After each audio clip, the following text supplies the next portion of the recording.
கடவுளே, இன்னையிலேருந்து தண்ணியை டோட்டலா நிறுத்துறதுன்னு முடிவு பண்ணிட்டேன். இவ்வளவு நாளா அரை மனுஷனா வாழ்ந்தேன். இனிமேல் 90% மனுஷனாவது வாழ வேணாமா? அந்த மன உறுதி நீதான் தரணும். பாட்டில் பார்த்து சொல்லி விடாம பாத்துக்க. என்ன இன்னைக்கு அதிசயமா சாமி எல்லாம் கும்பிட்டுக்கிட்டு இருக்க? ஆமா ராஜா, என்னை பார்த்தாலே உனக்கு பிடிக்கிறது இல்ல. ஏன்னா நான் பெரிய தண்ணி வண்டியா இருக்கேன். அதனால ராஜா, என்னென்ன ஏன் வெறுக்கிறீன்னு ஒரு கோட்டை அடிச்சு நிதானமா யோசிச்சு பார்த்தேன். நீ வெறுக்கிறதுலயும் ஒரு நியாயம் இருக்கு. என்ன, மத்த புருஷனுக்கு மாதிரி எனக்கு வேற செட்டப்பும் கிடையாது. இந்த மூஞ்சிக்கு அது ஒண்ணுதான் ஐயோ, குறைச்சல். இல்லம்மா, ஒரு கம்பேரிசனுக்காக சொன்னேன். அப்புறம் கல்யாணமான நாள்ல இருந்து ஒப்ப வீட்டில் போய் அதை வாங்கிட்டு வா இதை வாங்கிட்டு வான்னு நான் உனக்கு சொன்னதில்லை. அப்படி போய் கேட்டாலும் ஒன்றும் பெருசாக கொடுத்துட்டு போறதில்ல. மற்ற வீட்டுக்காரங்க மாதிரி சமையல் ரூம்ல அதை பண்ணி இதை பண்ணி உன்னை நான் சாகடிக்கிறது இல்லை. அடிச்சாலும் நீ ஒன்றும் பெருசாக சமைச்சு கிழிச்சிட்டு போறதில்ல. இப்படி நல்ல புருஷனுக்கான எல்லா குணங்களும் என்கிட்ட இருக்கு. என்ன, டெய்லி ஒரு கோட்டை அடிச்சிடறேன். இந்த கோட்டை அடிச்சு உன்னைய பாவம் வேதனைப்படுத்தி வைக்கணும்னு சொல்லி தான் இன்னையிலேருந்து குடிக்கிறத கம்ப்ளீட்டா ஸ்டாப் பண்ணணும்னு முடிவு பண்ணிட்டேன். அதை பத்தி தான் வெங்கடாஜபுரத்தை டிஸ்கஸ் பண்ணிட்டு இருந்தேன். நிஜமாவா ஐயா சொல்ற? நம்பிக்கை இல்லைன்னா நீ அவரையே கேட்டுக்க. யோ சொல்லையா. அதனால ஒரு 50 ரூபா கொடுத்தீங்கன்னா முடியெல்லாம் வெட்டிட்டு தாடி ட்ரிம் பண்ணிட்டு வந்துடுவேன். அரிக்குது. அதானே பார்த்தேன். உன்னை பத்தி எனக்கு நல்லா தெரியும். இந்த 50 ரூபாய் வாங்கிட்டு போய் நல்ல மூக்கு முட்டை குடிச்சிட்டு வர போற.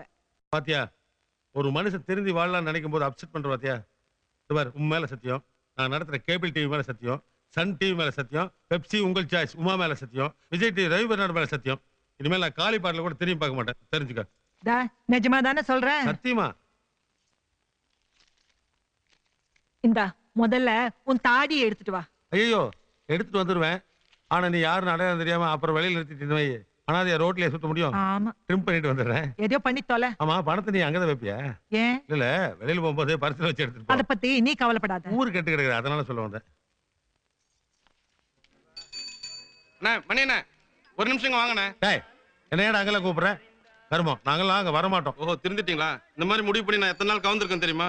மூடி சுத்திக்கிச்சுண்ணே, திறந்து கொடுத்துட்டு போங்கண்ணே. அட வாங்கண்ணே. டேய், நீ நானும் ஒன்னாடா? என்னுடைய மன உறுதியே வேற. நான் நல்லா திருந்ததான் சொன்னதுதான். நீங்க திருந்தி நாசமா போங்க. இந்த மூடி சுத்திக்கிச்சு வந்து திறந்து கொடுத்துட்டு போங்கண்ணே. அட வாங்கண்ணே. நான் வரமாட்டேன். நீங்க தான் எக்ஸ்பர்ட் ஆச்சுல்ல, மன உறுதியோட இருக்கீங்களா? வந்து திறந்து கொடுத்துட்டு போங்கண்ணே. வாங்கண்ணே, திறந்து கொடுத்துட்டு போங்கண்ணே. என்னடா, ஏன்டா மனுஷன் உயிர் எடுக்கிறீங்க? பாட்டில் திறக்க தெரியாதனால ஏன்டா குடிக்கிறீங்க?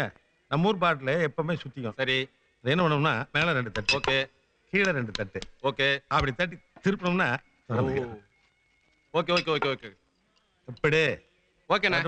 அண்ணா ஒரு பெக்கு. டேய், நான் தான் தெரிஞ்சுட்டு சொல்றேன்ல, கிண்டலா?